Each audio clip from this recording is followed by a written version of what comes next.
जय श्री राम। आइए आइए कुछ प्रभु के बारे में विचार विमर्श करके अपने जीवन के कुछ पल को सार्थक बनाते हैं। तो आज का टॉपिक है प्रभु सब देख रहा है। प्रभु सब देख रहा है, करे क्या कुछ तू जग में, करे क्या कुछ तू जग में, सोचता क्या कुछ मन में। सर्वव्यापी जगत दृष्टा प्रभु सब देख रहा है, करे क्या कुछ तू जग में, सोचता क्या कुछ मन में। सर्वव्यापी जगत दृष्टा प्रभु सब देख रहा, प्रभु सब देख रहा। वृत्ति जीवों की पढ़ता, उसे वैसा फिर गढ़ता। पूर्ण इच्छा बिन जग दृष्टा, पूर्ण इच्छा बिन जग सृष्टा। जीव जग भेज रहा, जीव जग भेज रहा। प्रभु सब देख रहा, प्रभु सब देख रहा। किंतु अतृप्त न तृप्त हो सका, खोज खोज सुख हारा। किंतु अतृप्त न तृप्त हो सका, खोज खोज सुख हारा।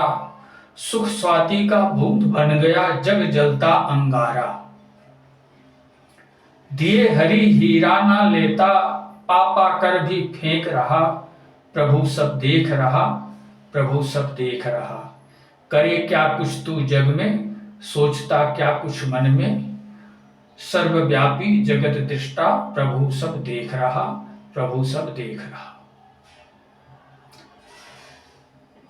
अंतर्यामी जिसको दुनिया कहकर शीश झुकाए, अंतर्यामी जिसको दुनिया कहकर शीश झुकाए।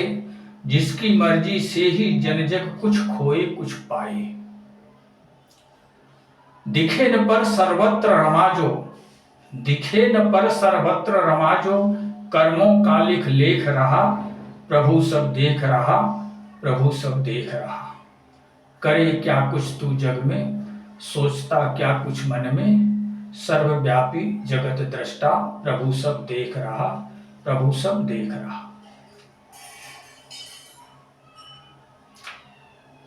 उसकी लीला अजब निराली, पार न कोई पाया। उसकी लीला अजब निराली, पार न कोई पाया। कपट लिए जो पास पधारा, वह खुद ही ठगाया। हृदय प्रेम उपहार दिया जो, उस बिन खुद को बेच रहा। प्रभु सब देख रहा, प्रभु सब देख रहा। करे क्या कुछ तू जग में, सोचता क्या कुछ मन में। सर्वव्यापी जगत सृष्टा प्रभु सब देख रहा, प्रभु सब देख रहा।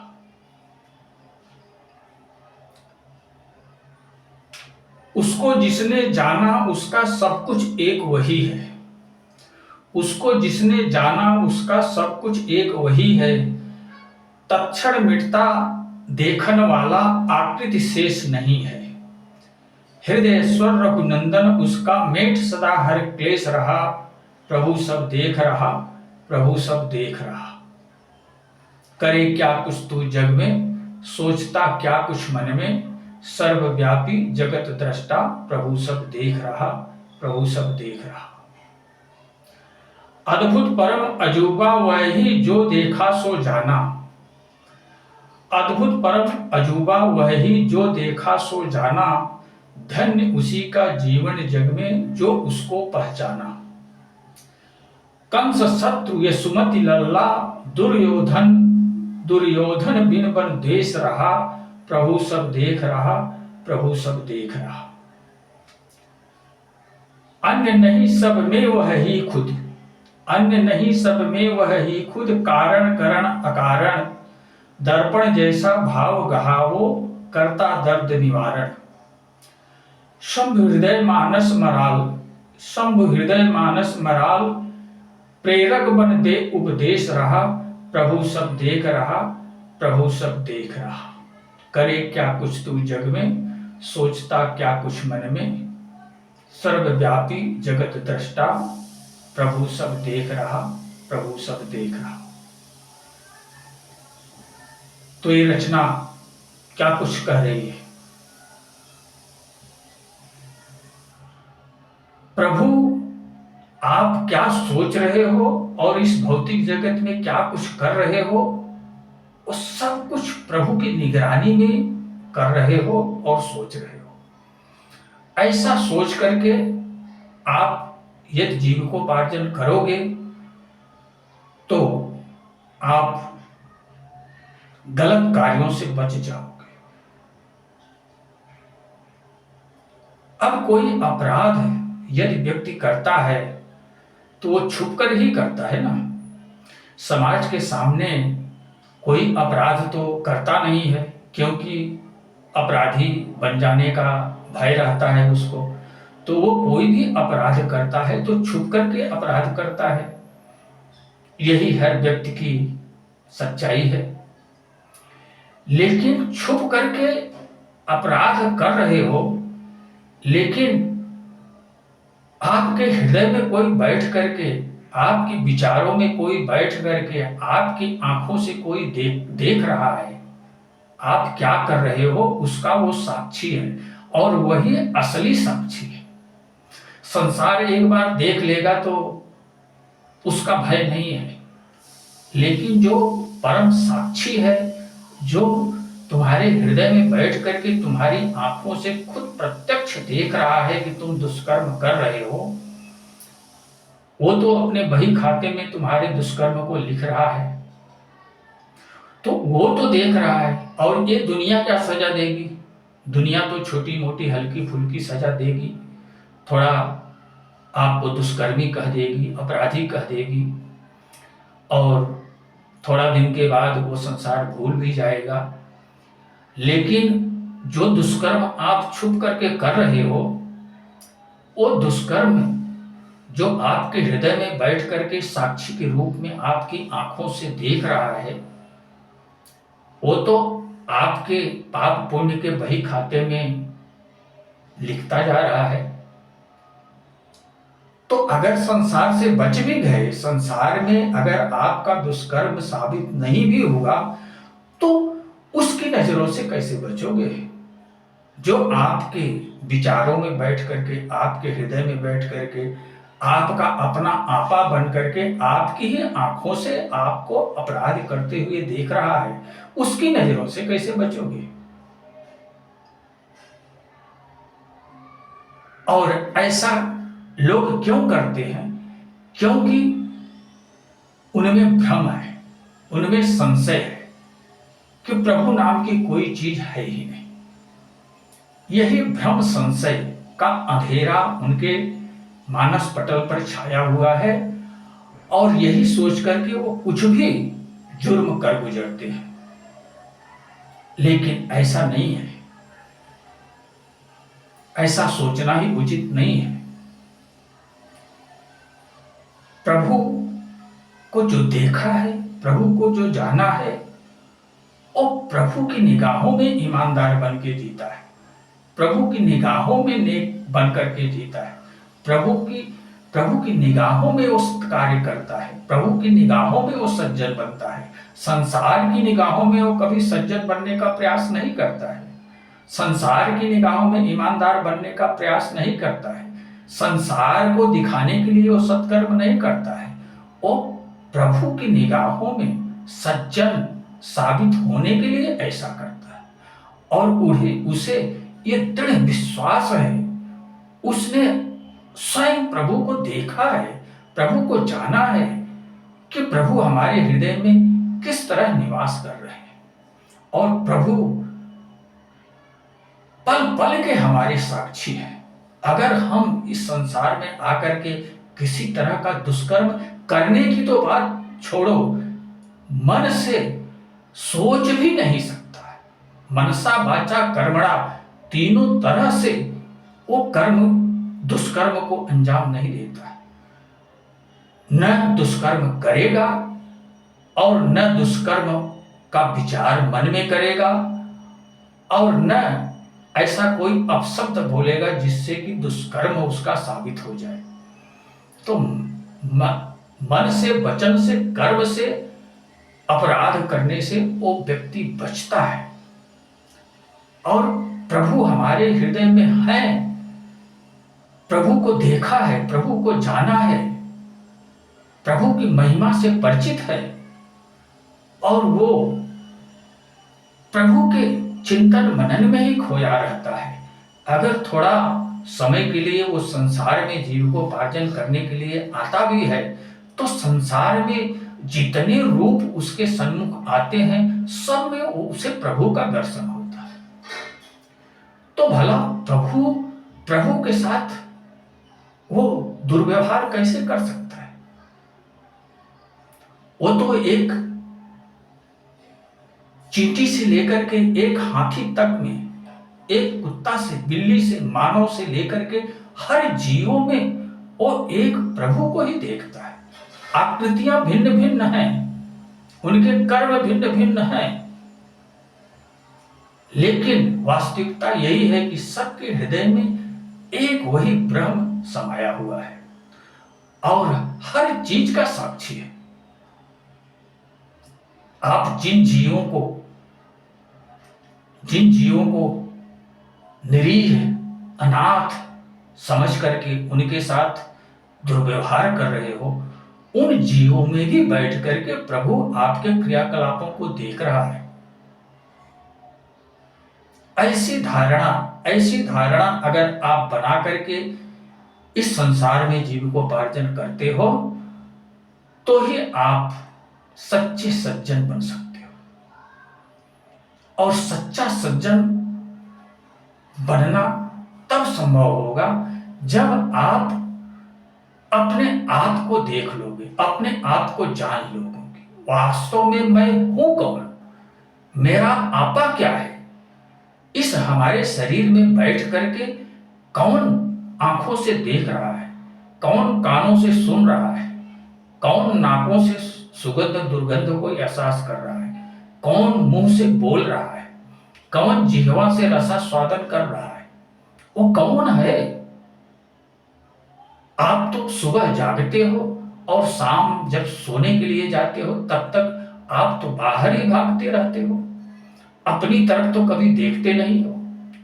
और कभी ऐनक के सामने सजने संवारने के लिए अपने आप को अगर अपने मुखड़े को देखे भी, तो ये प्रकृति दिखती है, ये काया दिखती है, ये चेहरा शरीर दिखता है, लेकिन वो आत्म तत्व तो दिखता नहीं है।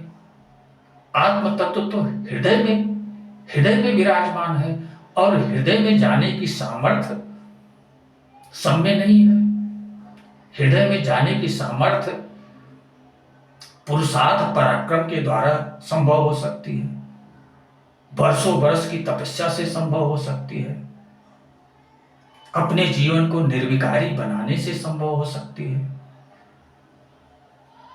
तो यही सब अनजाने में अपराध हो रहा है आपसे, और इन्हीं अपराधों से बचो। ठीक है, अगर आप अपने हृदय प्रदेश में प्रविष्ट होकर के प्रभु का अवलोकन नहीं किए हो, प्रभु को नहीं देखे हो, नहीं जाने हो, लेकिन सच्ची श्रद्धा भक्ति से, सच्चे विश्वास के साथ ये दृढ़ निश्चय कर लो कि हमारे हर कर्मों का साक्षी प्रभु है।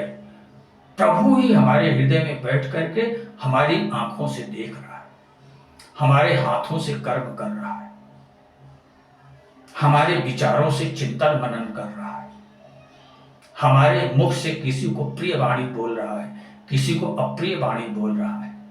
इस चीज का अगर आप दृढ़ विश्वास करके भी जीविकोपार्जन करोगे, तो भी आपका भला संभव है। लेकिन इस दृढ़ विश्वास के साथ भी अगर नहीं आपका जीवन है, तो आपका जो है सज्जन बनना सहज नहीं है। आप सज्जन बन करके इस संसार में कभी जीविकोपार्जन नहीं कर सकते। किसी का अहित सोचो तक नहीं, करने की तो बात बहुत दूर है, सोचो मत, सोचने से भी पाप लग जाएगा। किसी के अपशब्द बोलो मत, बोलने से भी पाप लग जाएगा।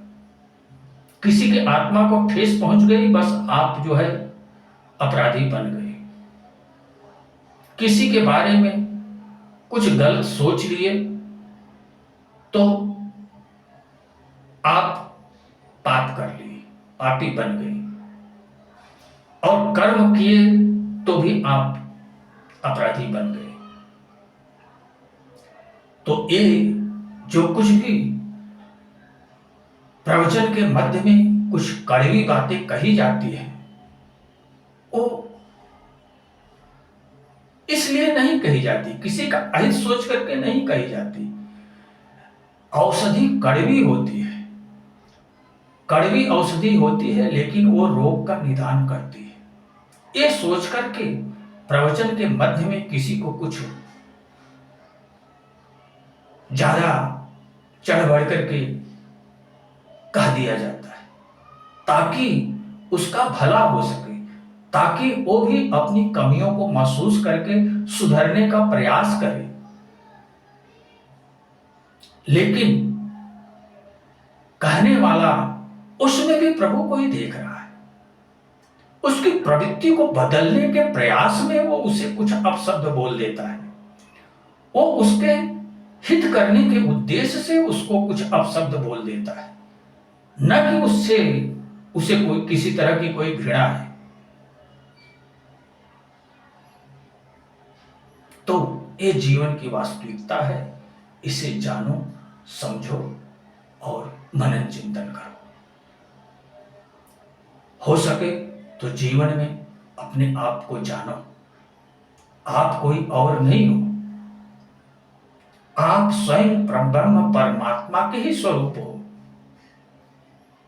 आप अभी जीव भाव में बद्ध हो, अपने आप को जानते नहीं हो, इसलिए अपने आप को क्षुद्र समझते हो, एक तुच्छ मानव समझते हो।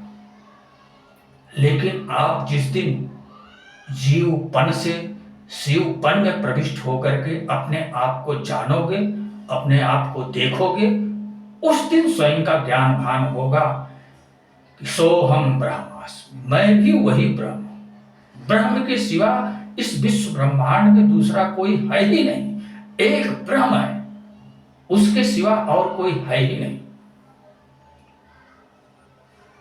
एक बार माता लक्ष्मी प्रभु से बोली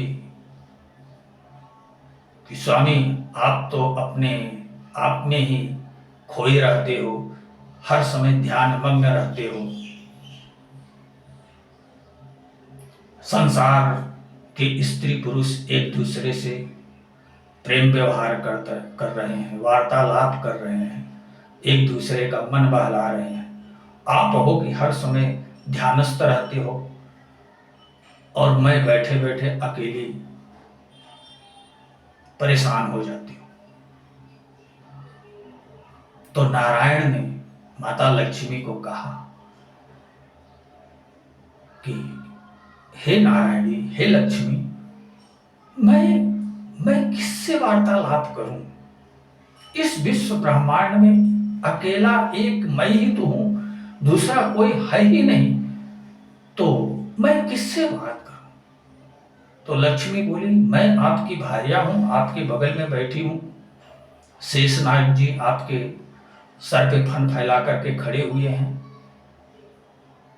हम दो लोग तो आपके पास में हैं, हम लोगों से बोले मैं ही लक्ष्मी हूं और मैं ही शेष के रूप में हूं,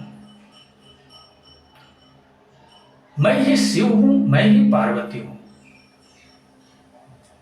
मैं ही सरस्वती हूं और मैं ही ब्रह्मा हूं। मैं किससे बात करूं? मैं इस विश्व ब्रह्मांड में अकेला हूं। तो लक्ष्मी जी ने कहा, प्रभु एक बात आपकी हमारी समझ में नहीं आ रही है। तो नारायण ने कहा कि आप संसार में भ्रमण करके अपनी शंका का समाधान कर सकती हो, और शंका का समाधान जब तक नहीं होता है तब तक कोई बोध को नहीं प्राप्त होता है। इसलिए शंका का समाधान करना आपके लिए परम आवश्यक है। आप जाइए, संसार में भ्रमण करके देख लीजिए कि मेरे सिवा कोई और है क्या। तो लक्ष्मी जी भ्रमण करने के लिए निकली।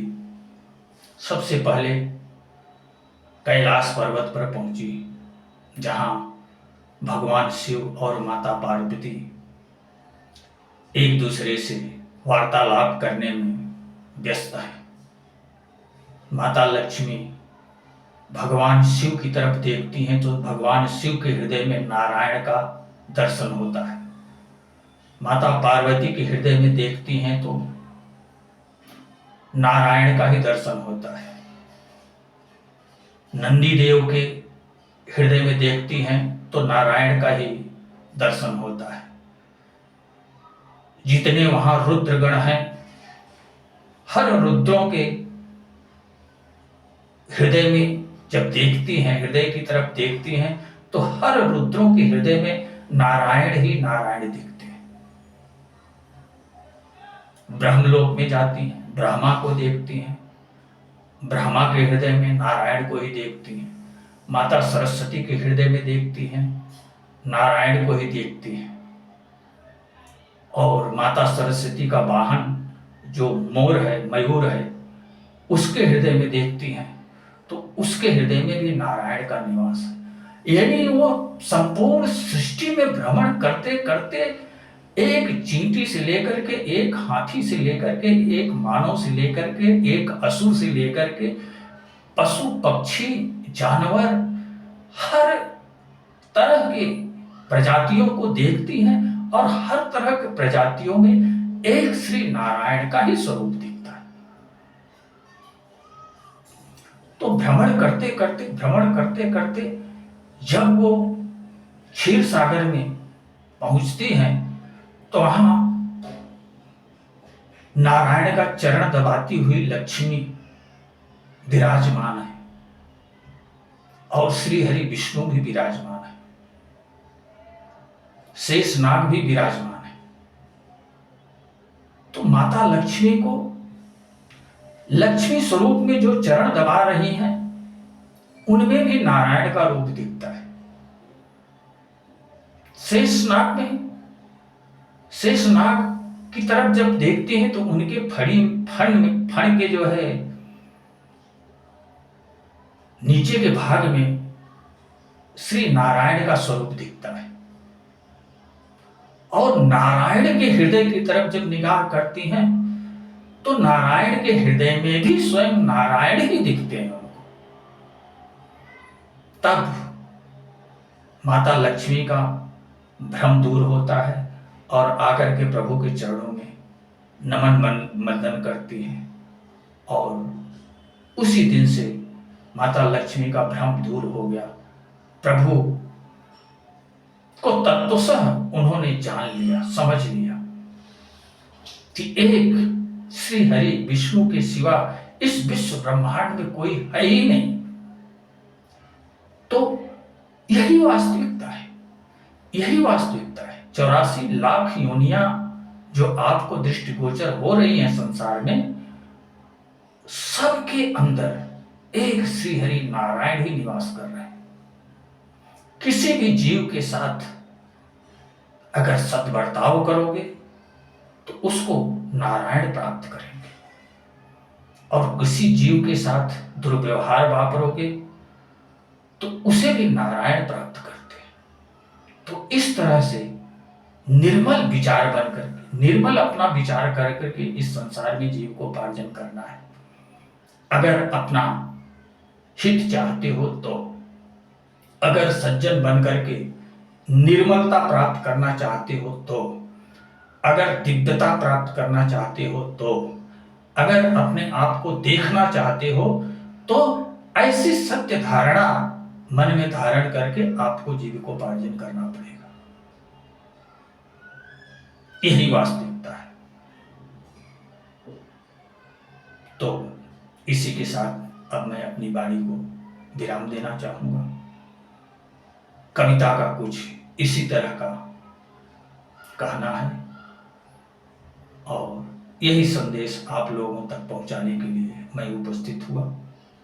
आप लोग स्वयं प्रबुद्ध हो, सुनिए, समझिए और चिंतन मनन कीजिए।